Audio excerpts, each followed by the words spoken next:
Hello and welcome into another episode of March to the Pod presented by Eternal Roofing.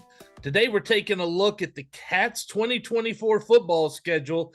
What do we see from that, and is it actually one that's going to be beneficial to Sam Houston? The Cats sit atop the Conference USA standings ahead of their longest remaining road trip of the regular season. So we're going to look at the men's basketball, see what they've got going, and then we're previewing softball. Spring sports are right around the corner, but not spring yet. I'm your host, Corey Hogue, the non-FBS insider at Dave Campbell's Texas Football.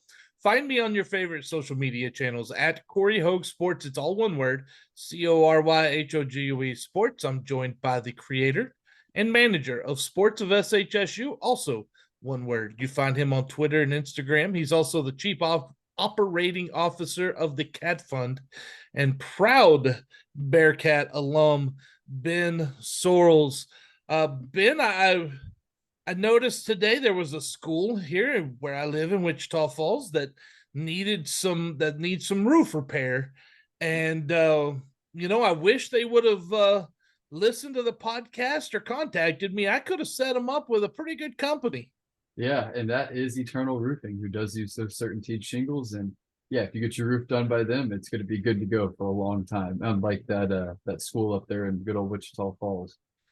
Yeah, I know. Like, what kind of warranty are they really giving you? Well, I can tell you that at Eternal Roofing, you're not only going to get the best warranties, you're going to get the best prices as well. They're going to give you free detailed roof inspections, and what you get is going to be high quality with no pressure. And the workmanship is fantastic. Like Ben said, they use only the best stuff. Give them a call in the Hill Country across the state of Texas. You can call any of these two numbers here, beginning with the Hill Country office, area code 830-251-5673. The Montgomery office, area code 936-215-8539. And always stop by, give EternalRoofingTX.com a view on the internet. And while you're there, send Taylor an email, and you can do that directly. Taylor, Taylor, at EternalRoofingTX.com. Ben, it seems like football just ended yesterday, and I know we have this Super Bowl coming, and so I don't know how much we want to get into that. But more important is the 2024 football schedule for the Cats is released, man. I want to hear your initial kind of overall thoughts on the schedule. Yeah, there's a couple things that stick out to me. First is I think this is a much more favorable schedule than what you had in year one in Conference USA. I think it starts with just kind of who your opponents are for home and away. You get kind of the blue bloods of the league and the guys that were really good last year at home this year. So you get Liberty at home, you get Western Kentucky at home, you get New Mexico State at home. So I think that's a really big plus for this year. I think another thing is you essentially almost have 2 bye weeks. You've got one going into Western Kentucky, that's a 13-day break. And then you've got one coming out of Louisiana Tech going to Kennesaw, that's a 17, 18-day break. So you've got 2 bye weeks in there almost. And you kind of avoid the travel nightmare that Sam Houston got roped into last year. Short week going from Virginia to New Mexico. Don't really have any of that. So I think it's a much more favorable schedule, just kind of looking at it here at a glance. I agree. And I will say this for the Conference USA office. They had more time to get this one ready. And I'm glad to see it looks like, at least from Sam Houston's point of view, that they did a really good job of minimizing those really short weeks with big travel. But like you said, man, Sam Houston plays at home a lot, and kind of reminds me of a schedule of a team that finished near the bottom of the conference, which is kind of what the Cats are right now. Yeah. I mean, going into next year, I mean, obviously based on this last year's results, I don't know. I think we were tied for second to last, something like that. I think you won a tiebreaker. So, yeah, maybe giving a little bit of a boost to one of the teams that finished towards the bottom of last year's schedule. Yeah, they finished tied with UTEP and La Tech. So, however, that three-way tie would have worked out. But that doesn't matter. Now, what we want to do is look into just overall thoughts. And it's interesting to do this right now. And actually, Ben, we're probably going to do this 2 or 3 more times throughout the offseason, because as the offseason goes and as we get signing day next week and then we get spring practice, you have another portal in there before fall practice begins. So we're going to revisit kind of our thoughts on the opposition multiple times here during the offseason, starting with an away trip. And one thing I do want to say about this schedule, a lot of games at Houston, right? Whether you're home, which they have 6 home games, they have 2 more that are in Houston. That is big time, especially for a budget. If I mean, from a budgetary standpoint, that really helps. And right now, the Cats are in a position where they need to maximize every dollar they can to get the most bang for their buck. Right. Yeah. It's a schedule that really only features, I mean, there's more road games than this, but 4 true road games. You have UCF, Florida, Kennesaw, and Jacksonville State. Those are really your only 4 travel games. You get Texas State at a neutral site at NRG, and then you get Rice in Houston, which, I mean, it's a road game, but it's an hour away. So yeah, it's definitely a much more favorable schedule, especially last year when you went to New Mexico State, you went to BYU, you went to Liberty. There were a bunch of other, especially there at the beginning of the year, it was a pretty tough travel. So yeah, much better from a travel perspective and a budget perspective. So that's a good point you bring up. It is. And then also, it's chances for the people in Houston to see the Cats and to show out and show up and support the Sam Houston. These are your opportunities. Starts week 1 at Rice. Let me tell you something. If the Rice Owls fans outnumber the Cats fans, you are doing a lot of things wrong at Sam Houston. Yeah, it really is. Because they don't, I mean, not that we bring a lot, but they don't really bring any. Usually. No. I mean, it's what, a 50,000-ish, 50, 60,000 seat stadium that they, I don't know, put 5 to 10 in, maybe. It looks like most games.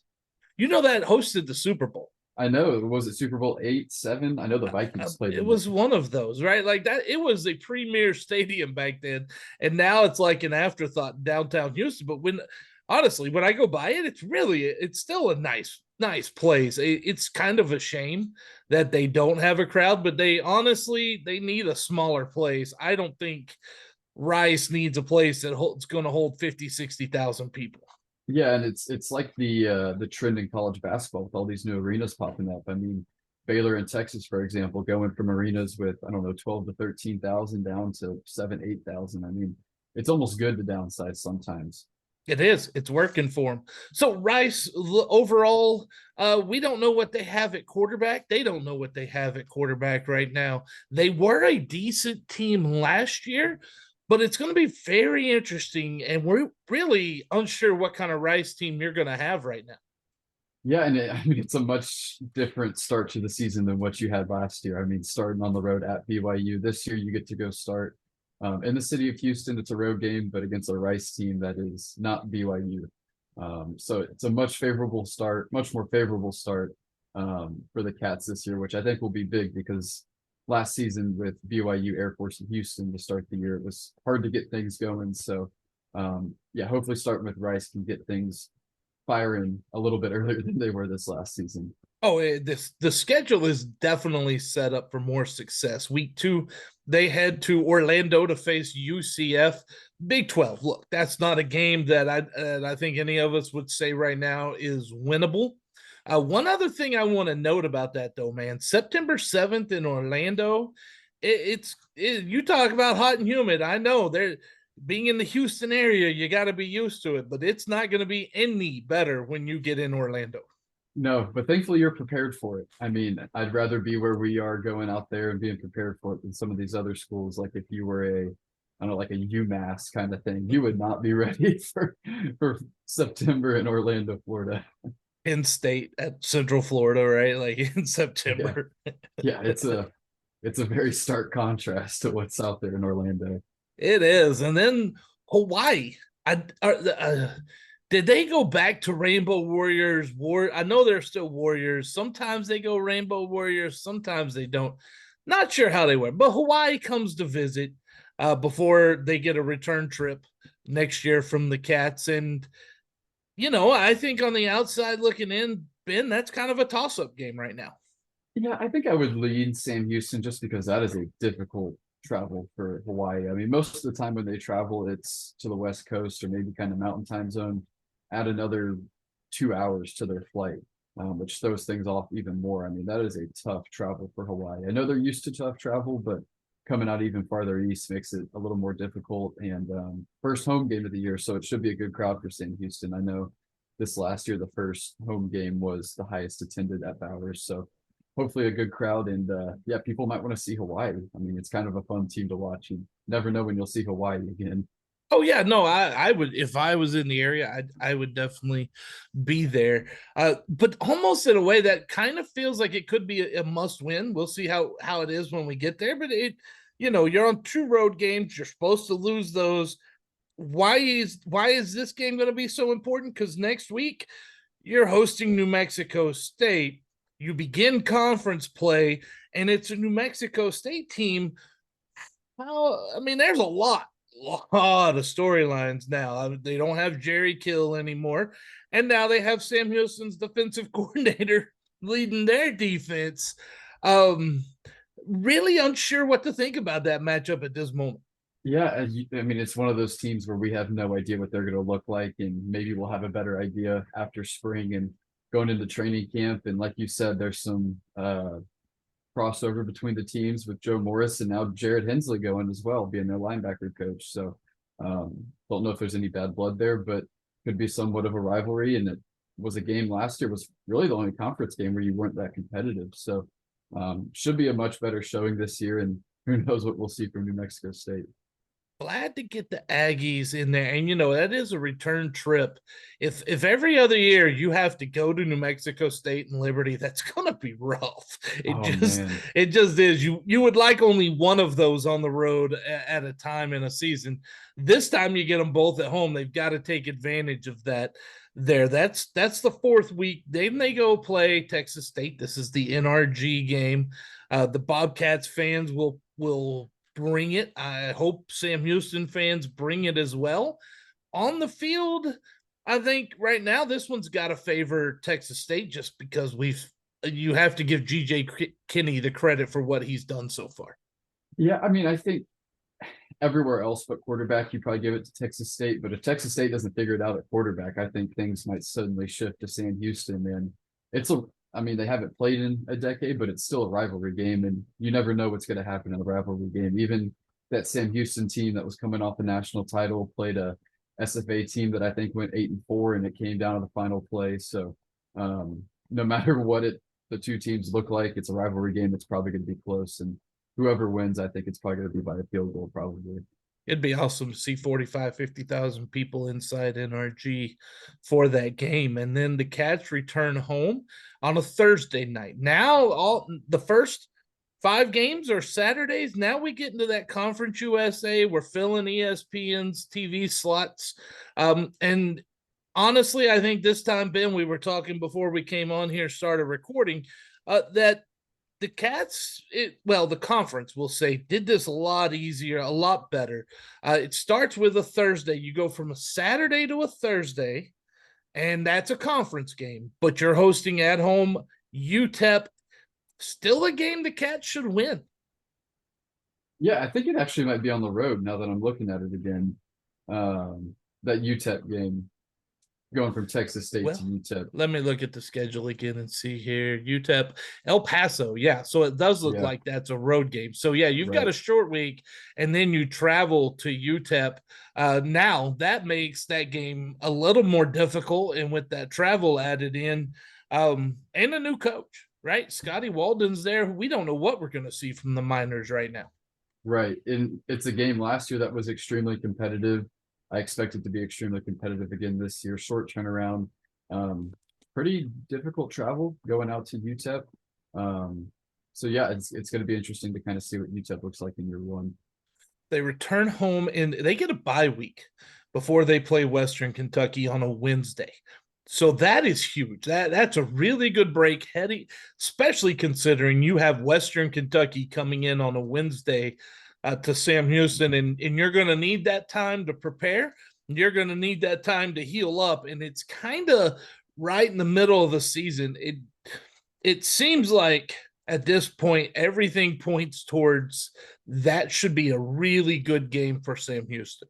It should be, yeah, peaking at the right time. Hopefully, it's a Western Kentucky team that, despite losing a lot from this last year's squad, mainly their best players in Malachi Corley and Austin Reed, should return a lot of talent.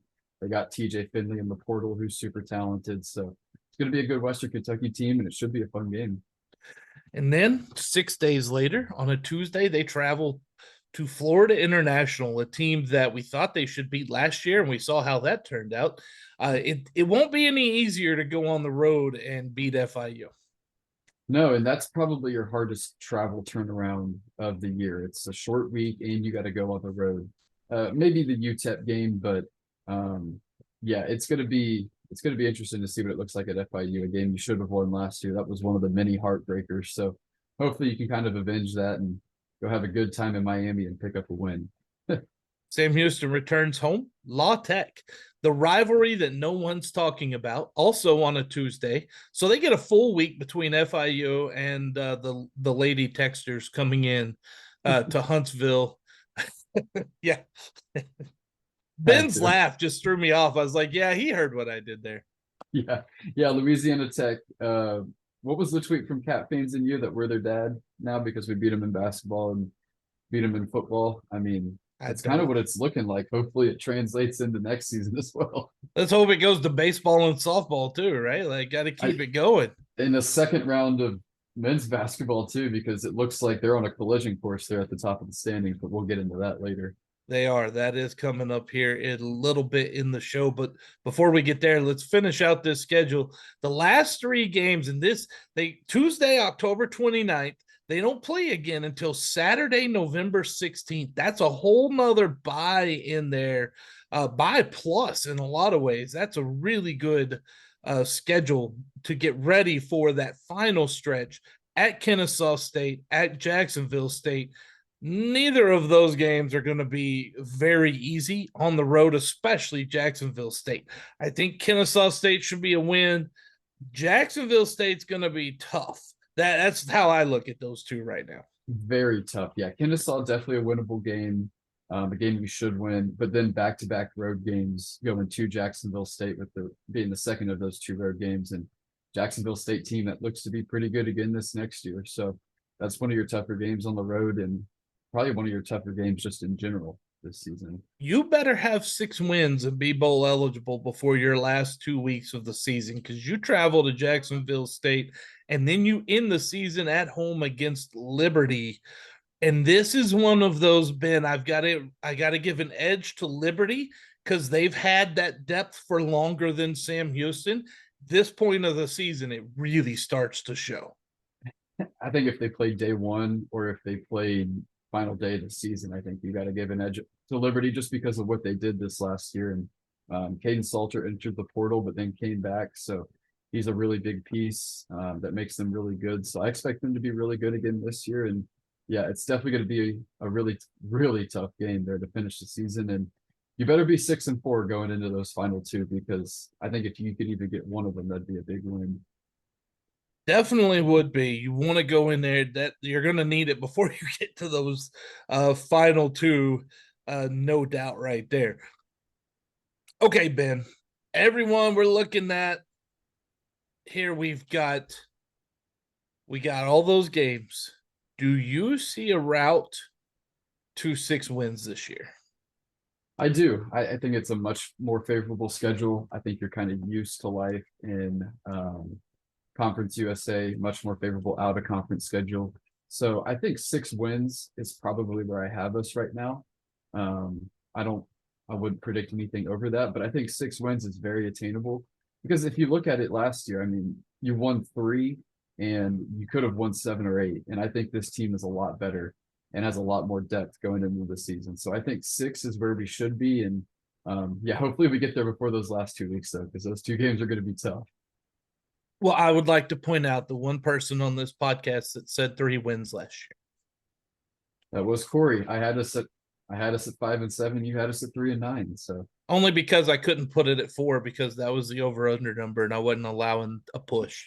yeah, it floated back and forth between 3.5 and 4. I think when we did it, it was at 4. But I take all little victories I can get.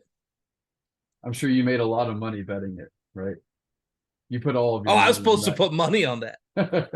Yeah, come on. If we're gonna brag about it, you gotta at least have put some money to it.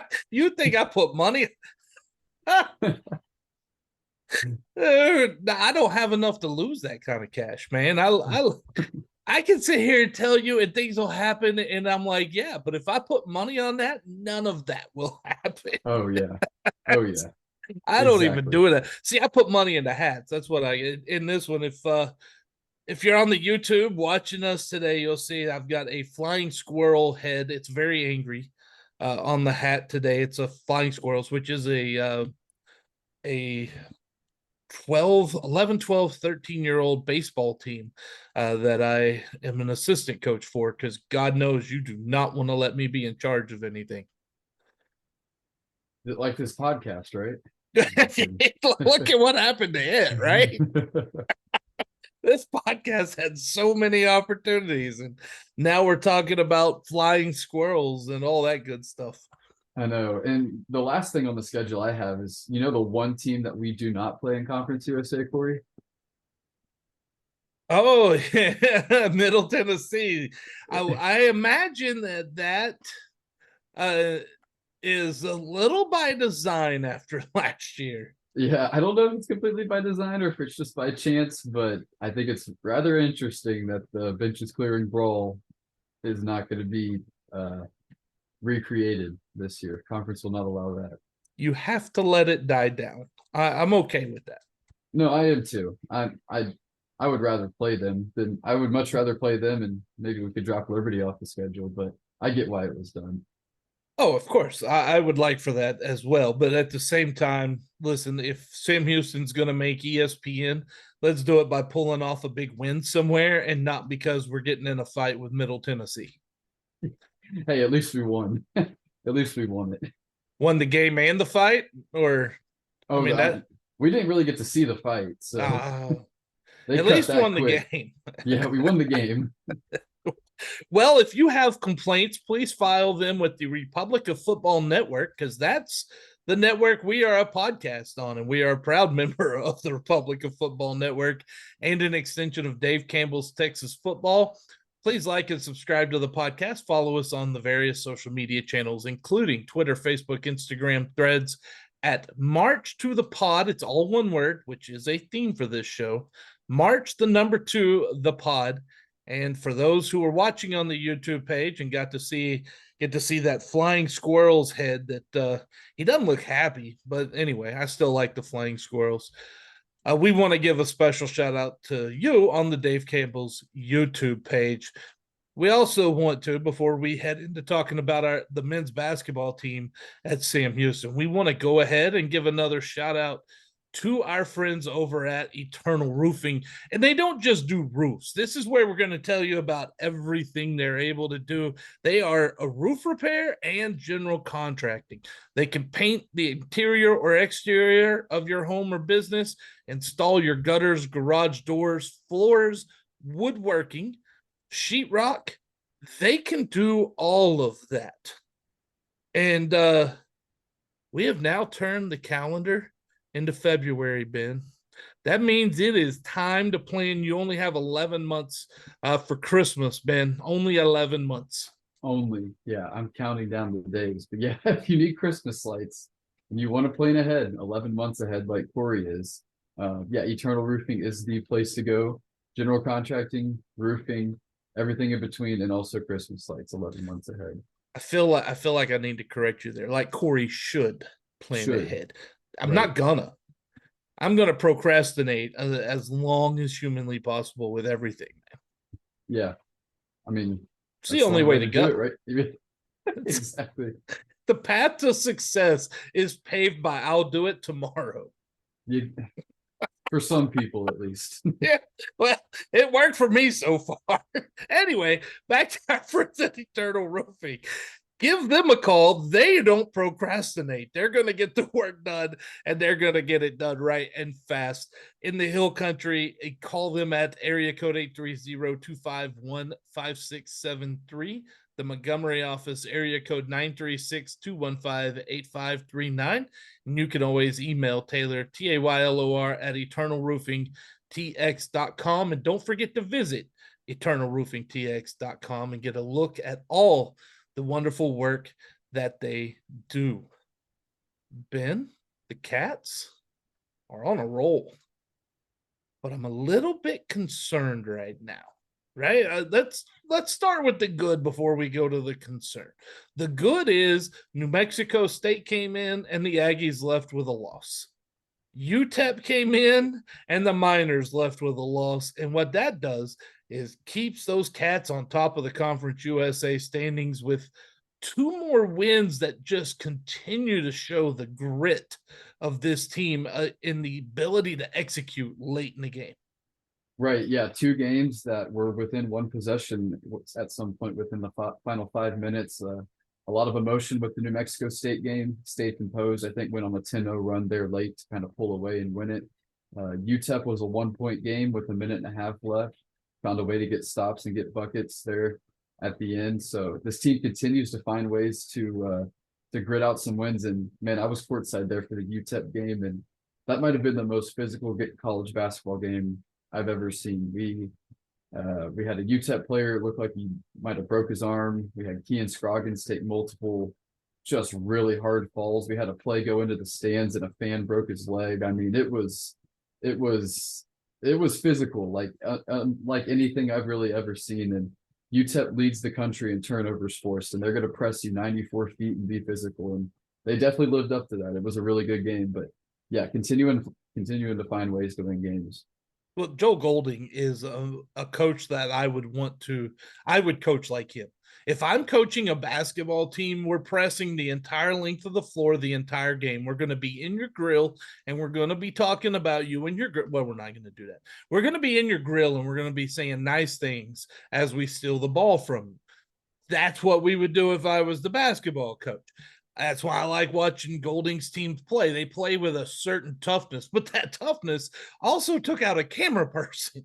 Yeah, and that's another thing too. A UTEP player took out a cameraman. We had a fan get hurt. We had a UTEP player get hurt. We had multiple. I mean, Kean Scroggins took some of the hardest falls I've ever seen. He took 2 of them that were just really hard. And I mean, it was good Lord, man. It was like a football. And there were 8 fouls called in the first half. Total. If I don't see bone, I ain't blowing a whistle. All right, that's it. No blood, no foul.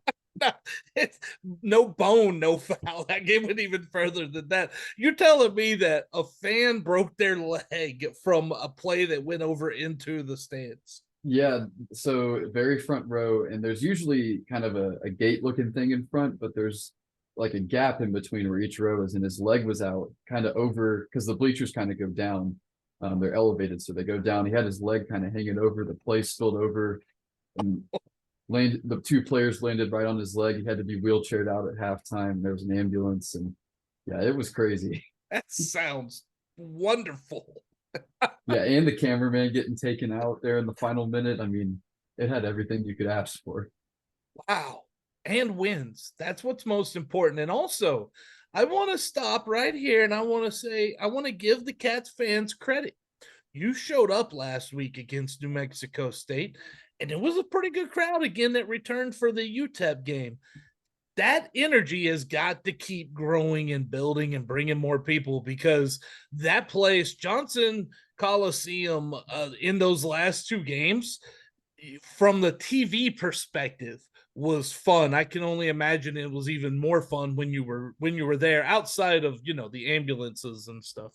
Yeah, outside of that, it was a lot of fun. But yeah, I think it was 2,600 for New Mexico State and right at 2,000 for UTEP. And it was a really good crowd. I mean, crowd was into it. The students that were there did a really good job. I mean, they were very rowdy, especially during the New Mexico State game to our former head coach. So, I mean, but that's what a student section is supposed to do. So, yeah, fans did their job, and hopefully it continues to grow. And If this team continues to win, I mean, they can pick up a couple games on this road trip. It's a team that could still be at the top of the conference, and yeah, it's going to be a lot of fun to see this team down the stretch run. You should definitely come out. What a tough road trip this team is embarking on. They don't return home until February 15th. Now, in these next couple of weeks, they're headed to Saturday, which is good. They get a break before they go play Florida International. They go to FIU on Saturday in Miami at the Ocean Bank Convocation Center. It's a 1 o'clock start there. And then they head for the next Thursday, they go to Jacksonville State. That's going to be a big one. 6 o'clock there on that Thursday night. And before even all that, I forget. Hold on. Let me backtrack. They go FIU Saturday. They go WKU this Thursday. Right. I missed over that when I was looking one ahead. WKU, then at FIU, then Jacksonville State. And it's all those little Panther heads on the schedule that got me confused there together. Ben, if you want to know the truth. Yeah, 2 out of 3 games there. I mean, you go FIU, Jack State, FIU. That's kind of an interesting 3-game stretch. Yeah, that February 15th when they return home is FIU. So that's going to be really difficult. This I don't want to I don't know that we can overstate how crucial this 3-game road trip is for their chances to claim the regular season title in the conference. Yeah, I think if you want to win the conference title, you got to go 2-1. And Corey, there's been 27 Conference USA games played this year. What do you think the home team record is in those 27 games? Been seeing people talk about this. 27 games. I think the home team's won 25 of them so far? You're close, 23-4. And Sam Houston has one of those 4. So yeah, if you could find a way to win 2 of these on the road, I mean, you're really setting yourself up for success. Eventually that's going to have to break. Yeah, right? And I think part of it has been it's been a lot of the bad teams traveling to the good teams. I mean, Sam Houston has played 4 out of 6 at home. I think Louisiana Tech has played 4 out of 6 at home. So those two have swayed things a lot. I think Middle Tennessee has played a lot on the road, and they haven't been very good. So I think that's part of it also. Yeah, and I think some of it too is that that was the first half of conference play, really, right? So now we're getting these return games popping up. And when you start getting these return games, whether the home team won the first time doesn't necessarily mean the home team's going to win the second time. Oh, yeah. And I think you could see a lot different games than you saw in the first round, because you see teams put stuff on film. You see how they played you the first time, and then how are you going to adjust to it? So it's going to be interesting to see. And I think it's going to be a big challenge for Coach Mudge. I think he's done a great job this year, kind of adapting to his personnel, to the schedule. But this is where you make your money, the back half of conference play, when teams really adjust to what you did in the first half. And yeah, I think it's going to be an exciting challenge. And this Thursday to Saturday turnaround, I mean, it's, I don't know, what, a 40-hour turnaround, and you play in Kentucky and Miami. Those aren't close. I mean, that travel is rough. Yes, definitely. And they're both 3-3 right now. You're hitting the road to face 2 teams, a Western Kentucky team and an FIU team. Well, no, FIU's 2-4. Sorry, Western Kentucky is 3-3. FIU's 2-4. And then when you play Jacksonville State, they're also 3-3. But when you get to these teams that are 3-3, 2-4, you're getting teams that are starting to get desperate, especially as we start getting closer to the end of the regular season. They know they need to get up higher to get ready for that conference tournament, to have a chance at, you want some favorable matchups to start that conference tournament. And I haven't looked at how CUSA is running their tournament, but if there's a bye available, you definitely want to be up there in that. And now is when that desperation kicks in. And when you're 5-1 and you're facing a team that's desperate, you cannot let off that gas on them at all. Yeah, not at all. And I mean, it's a Western Kentucky team that was riding an 8-game win streak coming into the game with Sam Houston earlier in conference play. And I mean, they've had a really tough schedule. They've already done their kind of West Coast road trip with UTEP and New Mexico State. So they've done that. That's probably the hardest road trip in the league. And I think they've been in a lot of close games. I mean, they were right there with Sam Houston to the very end. And I don't know if you saw, but they posted on their Western Kentucky did posted on their Twitter/X account that the first 1,000 concessions for college students are free tomorrow night. So, yeah, the first 1,000 students will be hyped up on some concessions tomorrow night. So it's probably going to be a rowdy arena Okay, so how much does it cost for 1 day at the Western Kentucky for one tuition? day. For 1 day tuition? Oh, Go get some of those concessions, man, and then see the I, Cats, right? I know. I love how they worded that. But yeah, Steve Lutz, their head coach, put out a promo this morning that the first 1,000 concessions are on him for tomorrow night's game. Here we go, Ben. Here we go. You just did it now. They're gonna get first 1,000 students at the game gets a free glass of water. I'm sure that's exactly what he meant. And another thing on a more serious note about the road trip is I'm hearing that Jaden Ray is not going to be available once again for these two games, which is going to be you just won two games without him, but obviously he's a guy you really need going Yeah, through a really tough personal situation. Should be back here soon, but yeah, away from the team for this next week. So yeah, thoughts are with him, and they well, will yeah, probably wish be him all without the him. best.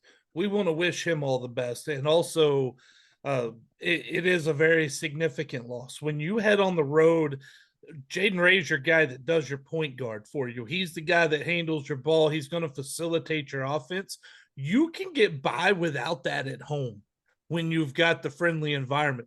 When you have 1,000 kids that are angry because they got a quarter bag of popcorn and got a free glass of water, right? It's not so easy. You need that point guard right there. So yes, we wish Jaden Ray the absolute best, and we hope that he is able to return at his time. In the meantime, though, this also shows something that I think Ben will need to be touched on in the offseason by the staff, and you need more than one point guard, and they're hard to find in college basketball. It is, yeah, and I think you have a good one in Marcus Boykin, who's a really good backup, but you really need three. And right now, what you're having to do is play David Barnes 38 minutes a game at the point, and have him and Marcus handle the ball. So really need a third primary ball handler because when Jaden Ray is out, all you really have is Barnes and Boykin in there to handle the ball. And you could tell that UTEP game. I mean, they were exhausted. 2 games in 3 days and two tough games, which is what it's going to be on the road. And so, yeah, it's going to be interesting to kind of see how they handle that. Now it's 2 games in 3 days with a flight from Bowling Green, Kentucky to Miami, Florida. Ah, plenty of rest time, right? Yeah, they're young, right? Right, yeah. That stuff is easy. Just roll it out and go play 40 minutes, right? I mean, that's easy. Look, that's what we did back in the day. Isn't that what we claim? I mean, back in your day, right, Corey? Whoa. I had to throw another one. I know I did it last week. Whoa. Shots fired at the age again. 2 weeks, man. Sorry. Just had to keep the streak going. I'm over here saying they're going to offer him free glass of water and a quarter bag of popcorn, man. Yeah. Oh goodness. I'm still on like they're gonna break open a bag of Skittles and give one concession, one Skittle per person. Yeah, one per person. One Snickers peanut. It'll hold you over. Right.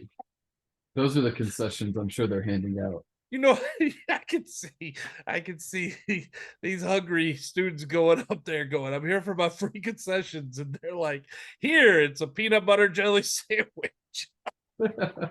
Could you imagine? I mean, it's a really good marketing thing though, and I love how because it was Coach Lutz on the promo. Every time he said it, he said concessions, and then in the caption of the post, it has concessions in italics, and so they're obviously alluding to a Snickers peanut, right? Exactly. Yeah. Yeah. No, in reality, it would be cool. You have somebody there that, you could find a sponsor that's going to give kids a burger and fries and a drink.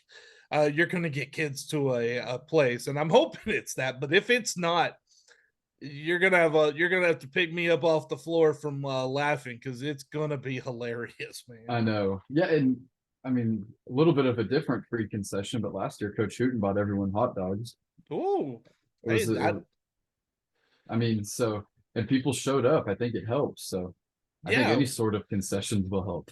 Here's my question. I see the Rangers, man. They get fans all the time on Wednesdays for dollar hot dog night. Why don't all these teams do dollar hot dogs? Yeah, and the Astros do it Dollar Dog Tuesdays. I mean, a lot of teams do it. I mean, you got to throw some sort of promo in there. First 500 fans a T-shirt, dollar dog, and then something. Why are so many of these schools behind what you see from even minor league baseball? We need to get some of those marketing people around. I know. I think the minor league teams have to do it to survive, or they're going to get axed, and so a little bit So do more pressure college. comes. College will still be there at least. You got to feel the same way about it, though, right? Like if you don't have Exactly. that sense of urgency, you're not going to try to sell. Right. Yeah, I just don't That's think there's the same sense of urgency. Maybe not the same funding. I think that could be part of it as well. But yeah, I don't know. I think that is a good idea. Go out. I mean, the Sugarland Space Cowboys are just down the road. Let's go pluck them up. my goodness, man. Pick a fan that walks in and they can be the jump ball fan of the game and they take the ball out to the ref before it starts or something, you know? They do that with kids. I will give them that. They do have the cat tip off kids, so at least they do Yeah. that part. I mean, there's all those little things that we forget about sometimes, you know, that you can incorporate fans and students into as well. But for those of us staying home and not going to try to pretend to be a student at 46 years old to get the free concessions in Bowling Green, you can watch it along with me. 8 p.m. CBS Sports Network. That is tonight. That is on the Thursday. It's gonna be a heck of a game.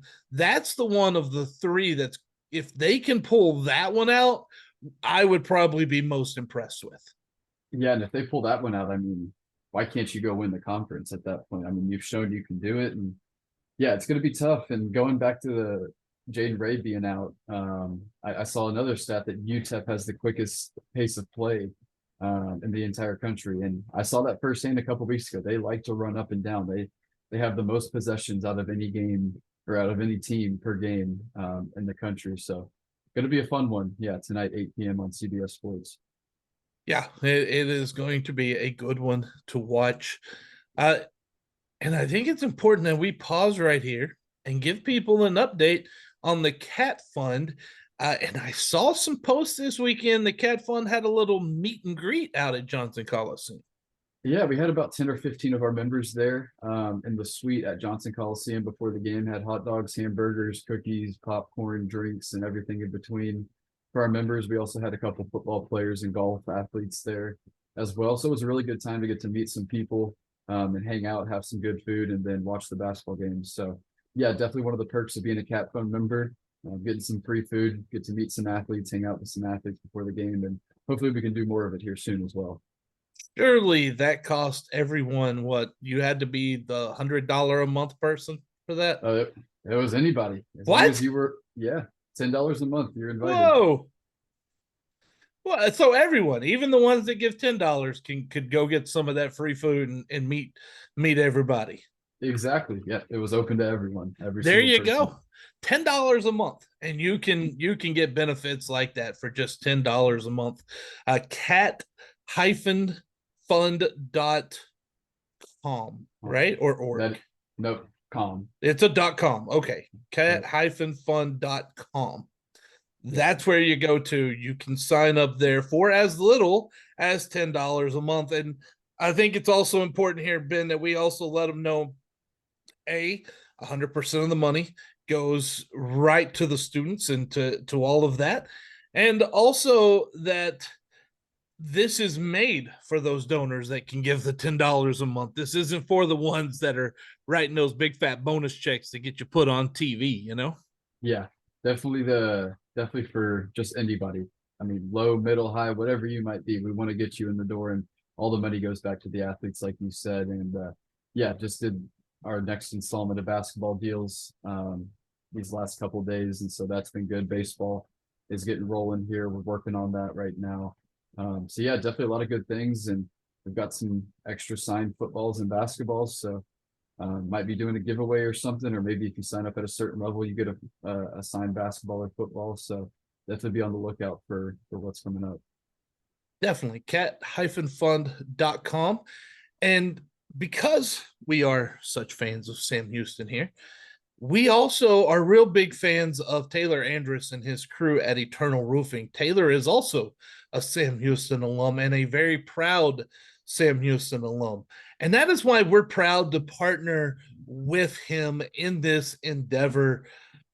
Cats have to support cats. And the only way this is going to grow, we're going to be able to get the fans to grow and to get all this going is to kind of get a groundswell of support. And it starts by cats and alums helping cats. And that's what Taylor does, man. Yeah, it's a cat helping other cats and supporting us.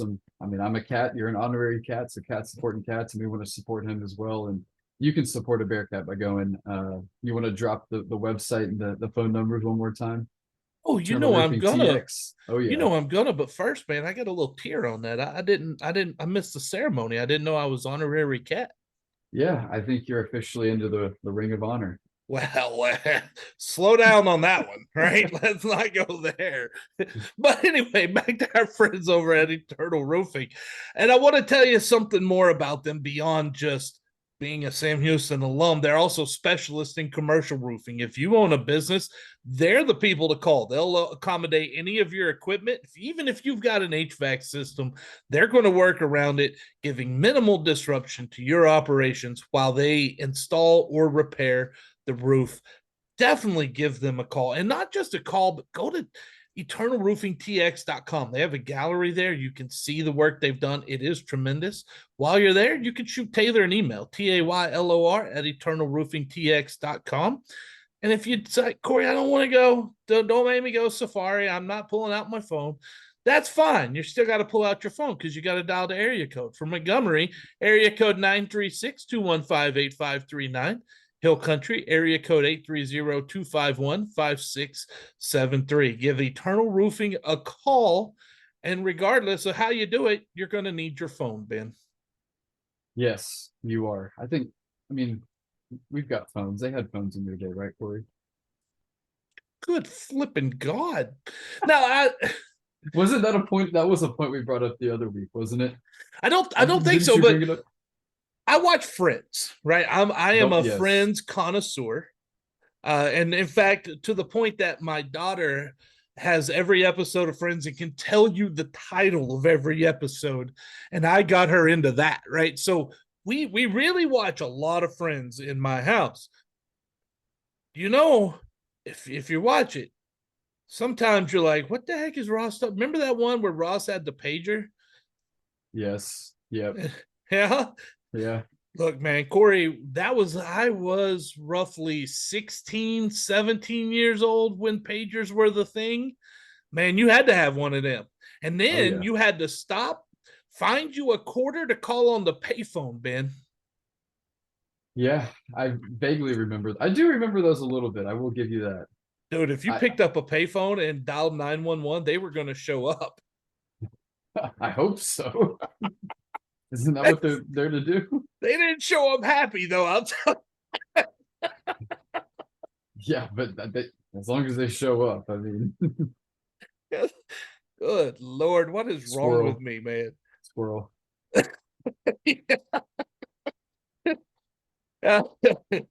Holy moly. Yeah. So payphones, pagers, that was the thing. Call Taylor Andrus. That's the gist of it. Well, no, I finished that. I finised that. I finished the Taylor Andrus thing. Yeah, I can tell you. Well, I'm glad you're paying attention. I am. I'm here. I feel better to know that you were listening to me as I finished that up and transitioned into Friends because, instead of softball, we would talk a TV show that gets, and then from Friends, we went to cell phones and payphones. And speaking of that, go back to where you took me down this rabbit trail. Car phones back then with the antenna on top, dude, if you had one of them, we knew you had money. Oh yeah. Weren't those things like bricks though? Oh God, they were huge. They were massive. Oh yeah. And nobody, and it's funny, if you got in the car with someone with a car phone, they refused to use the thing because it cost them, like $5 a minute to call someone. Yeah. Which is what, $15 today? Oh yeah. Yeah. Yeah. Yeah. But Well, I think it's time to pivot, pivot, pivot pivot, fr- a from, Friends reference. yeah, there you go. From this over to softball. There we go. Softball spring is coming. Ben, I know we've talked a lot about the weather, and here in Wichita Falls this week, it's 60, upper 60s, lower 70s. Not really many clouds in the sky the last few days. It has been absolutely gorgeous. And I'm starting to wonder why we don't get that every single day of the year. I know, right? I I know. mean, it's not too much to ask for. But it did have me outside playing catch with my son, getting him ready for baseball season, which gets us ready for a softball preview. We are going to preview the softball team. Ben, this softball team has a schedule. I was looking at this, and if they're like they have been historically, this could be a really fun year for the Cats. Yeah, I'm hoping it's a more fun year than it has been the last few years. 2019, I think is kind of, I mean, that was an incredible year. I know we're about 5 years removed from it now, but we've seen this team be able to do it before, win a conference title, win an NCAA regional game. So hoping we can get back to that kind of standard. And it's been kind of a down last couple of years, but returned a lot from last year's team. And yeah, I'm hopeful for what this year could entail for the Cats. Well, and that schedule, they have 26 games at home. And when I looked at that schedule, Ben, one of the first things that really stuck out to me is they open the season February 9th and 10th and 11th at home. And they have the Bearcat Classic. They're going to play Wichita State. They get a UNLV. They're facing the Rebels on Friday and Saturday. They're also facing Wichita State on Saturday, and they close with those hated Lumberjacks on February the 11th at 1 p.m. That's a great way to start the season.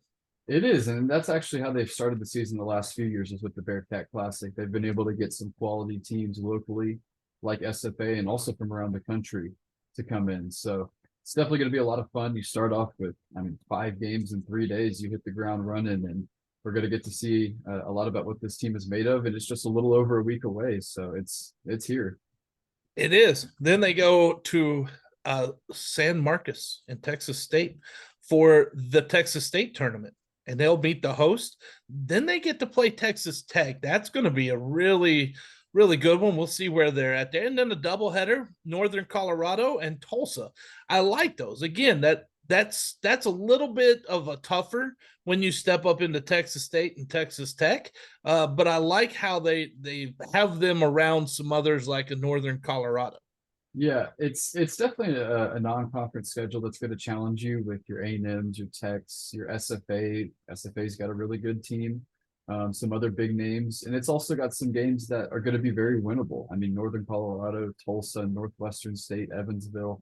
So it's a good blend of games you should win, games that are really going to push you going into conference play, and yeah, it's going to be interesting to kind of see where they come out of it. And then I find it interesting that most of their money games are during conference play this year. They go to College Station to face A&M on February 27th. They go to they host Baylor, actually. That number 16 right now, Baylor, is coming in March 5th. Good Lord. That one right there. And then as I go down a little further, they have Texas A&M coming in to visit on April the 24th at 6:30.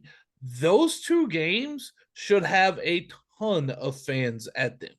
Yeah, and last year, it was kind of a last minute scheduling thing because I think Texas's game got rained out and forget how it came about, but we hosted, I think it was top 5 Texas at the time, and it was a sellout, which was really cool to see. So yeah, when those schools come in, it's definitely a good crowd and definitely a fun game to watch. And I think it was last year. I mean, despite it being a down year, Sam Houston beat Texas A&M. Let me cross check that, but I'm pretty sure we beat Texas A&M last year, which was a really good win. Well, I have the schedule up, so Yeah, they beat Texas A&M 4-0 last year. I won't even look at it because Ben's going to be ahead of me. They did Yep. in Waco. Boy, Yeah, that they had to hurt. lost to him the second time, but if you could split with A&M, that's something to be proud of. Hey, if you add up the totals, it was 4-4, so it works, right? Yeah, I'll take it. All right, so we look at that. We look at the schedule. We got the Cats. They're coming into a new conference, like every team has been. We've talked about. Where should we expect the Cats to slot in Conference USA? Yeah, so they're picked eighth in the preseason poll. And I feel like this is a common trend of where I'm predicting kind of our women's teams to land, but I think probably seventh, maybe sixth is where I'm going to pick this team to finish. It's definitely a tough league. It's definitely a step up from the Southland where you were used to. I think it's even more of a step up than the WAC where you were in last season. So it's a tough league. I think offensively, and we'll get into this a little more, but offensively, I think they're going to be really good. The pitching depth is a little weak. Um, so yeah, that's kind of where I think we might slot at the end of this year. Okay, so let's get into it then. You mentioned the pitching depth and the hitting. Let's start with the positive. What should we look for at the plate out of the Cats? Yeah, it's a team that returns. I think it's 7 of their 9 regular starters in the field from last year, highlighted by Ellie Grill, who was hitting almost 300 all of last year, and then also Hannah Schaefer, who was a preseason all conference selection at catcher, and she's one of the best statistic catchers behind the plate when it comes to framing rates and saving runs. And so she's going to be really good. And so some other names to watch: Chandler Talbot has been really good in her couple of years here. Julie Hursinger has been good. Trisha, I don't know how to say the last name, Yaratoski, she's been good. So definitely a lot of returning production on the offensive side for this last year. And it's going to be, I think it's going to be an offense that's going to be really good. I'm gonna say it's Trisha Uratsky. Yeah. That's I don't how know. I'm gonna say it. Yeah. She played a lot last year.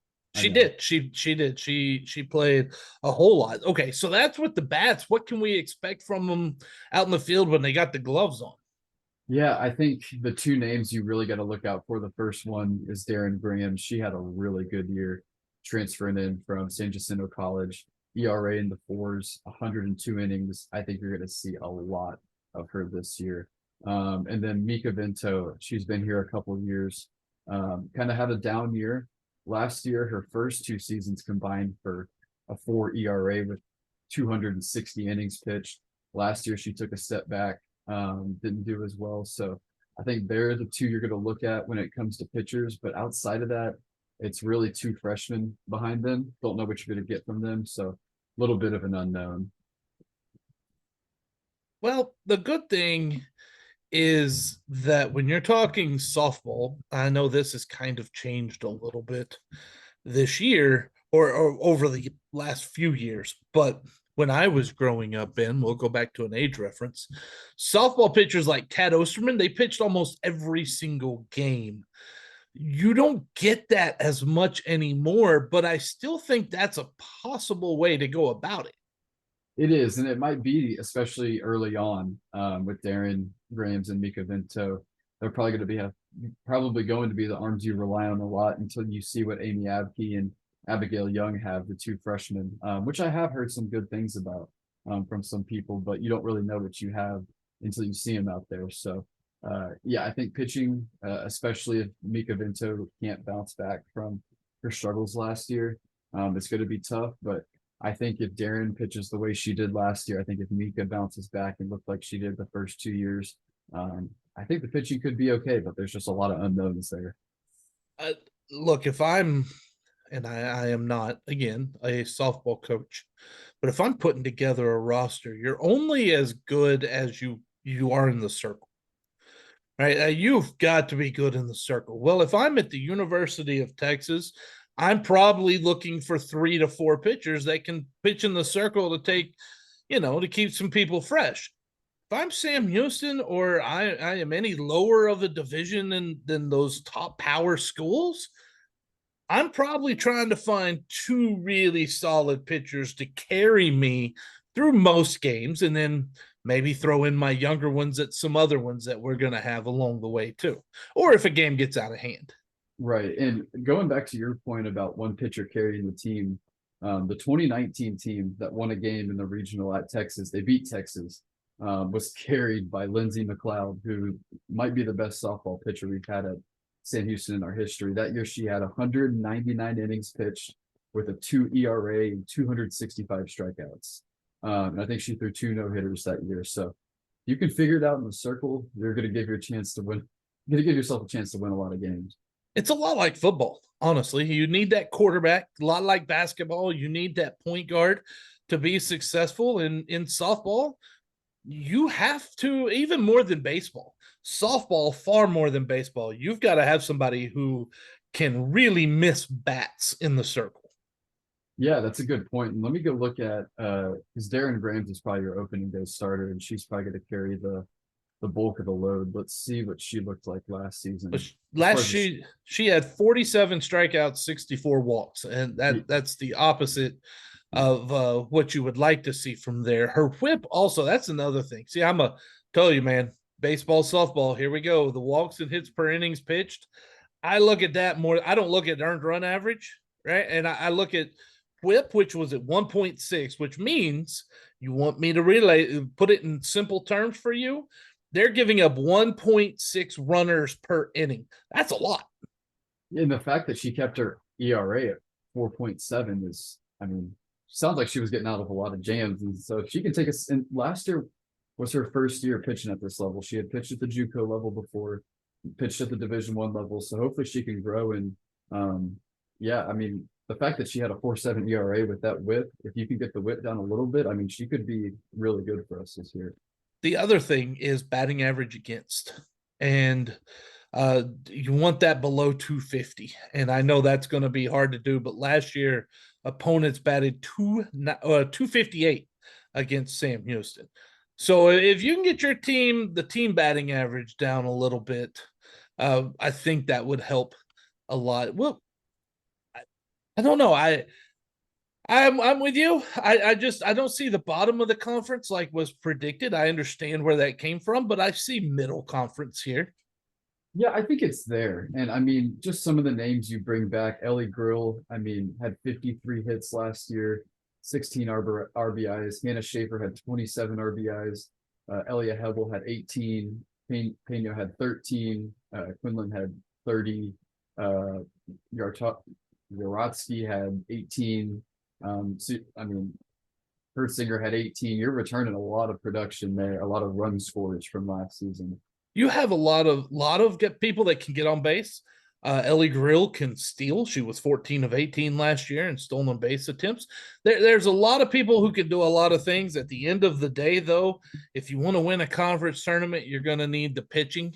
And that, unlike baseball, where you can win a 20-18 affair because nobody has pitching left in the last game of a conference tournament, typically, if you're going to win a conference tournament, you need good, solid pitching every day. Yep, and that's what it's ultimately going to boil down to. And I think Graham's have been two of the names to watch, and don't want to put pressure on people, but a lot of it's riding on them, and we'll see how they perform this year. Can't wait. It is going to be a fun one to watch. Ben, did I miss anything today, or did I just totally mess it all up? No, I think you did great today. You get an A+. Whoa, slow down on that. You can't compliment me, man, because then I'm going to go tell the wife, and she's going to be like, "Oh God, now I got to deal with you all night." She wasn't saying that. I mean, because she wasn't saying that before, but now she is. Oh, she was. Oh yeah, dude. Can you imagine how tired she gets of me? I get tired of me. I can only imagine. We're an hour in. I'm ready to go. No, I'm kidding. It's time to get the heck off of here. With that in mind, thank you so much, Ben, for the kind words. It was fun once again, man. We want to thank you, Ben. I want to make sure and give you a true thank you. Really appreciate it. This is a lot of fun. And we also want to give a big thank you to you, the listener, and anyone who happens to watch on the YouTube page. Without you, we're not doing any of this. Until next time, Ben, Cats are heading on the road for some men's basketball. We need a good one today. Yeah, eat them up, Cats, and let's be some road warriors this weekend. Gonna be Road Warriors, WWE style.